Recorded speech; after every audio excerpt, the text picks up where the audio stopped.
when a young person first arrives, the key really is not to rush things too quickly. You know, it's human nature to want to introduce the child to the environment very, very quickly, all the people, all of the animals, all of the pets, etc., etc., etc. It's important to try and take a little bit of a backward step, a little bit of a breathe, let the child, feel comfortable in their own environment, let them come to you in the first instance.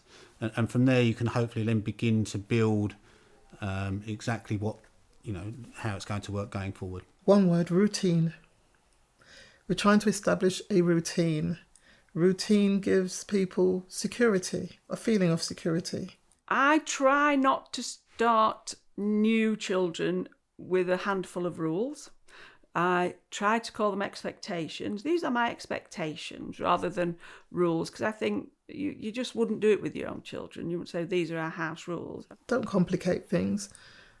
I never have pre-prepared, I've got this for dinner. This is what you're going to have. I'll have different things in my freezer so that I can say, well, what do you like? Vegetarian? Are you meat eater? Do you eat chicken? Whatever it is. And say, I have this, that and the other. And if necessary, we'll go out and get what you want today.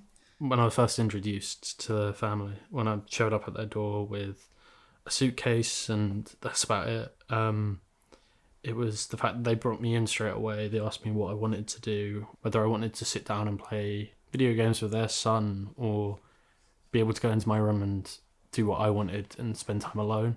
It was being able to have the choice to introduce myself into the home the way I wanted. I never assume that anyone who's arriving will have the basics with them. Often people don't have the basics, so I'll keep basics that are unused for new arrivals, toothbrush and so on. I try to show people what the local shops, what's in the local area, so that they can orientate themselves. We'll talk about the phone. Always everybody says, what's your Wi-Fi password? That's the greeting these days. So it's to give someone access to the internet. We've got 2 dogs, 2 cats, and they're all really great with children. They normally stroke the dogs, and then I'll ask, do you want them to meet the rest of them? And then everyone sort of slowly comes in.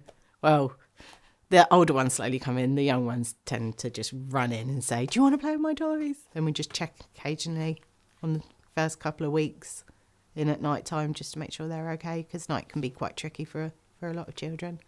So just let them know we're there. You can expect that sometimes when the young people are settling in, there might almost be a honeymoon phase where everything's all, the young people are on their best behaviour. And then once they start getting a bit more comfortable, then, they might try and start pushing boundaries. So it's just to be aware of all those things. If you say you're going to do something or take someone somewhere, you do your best to make sure that you do that. Because often a young person's life has been full of broken promises and you just don't want to be repeating that cycle.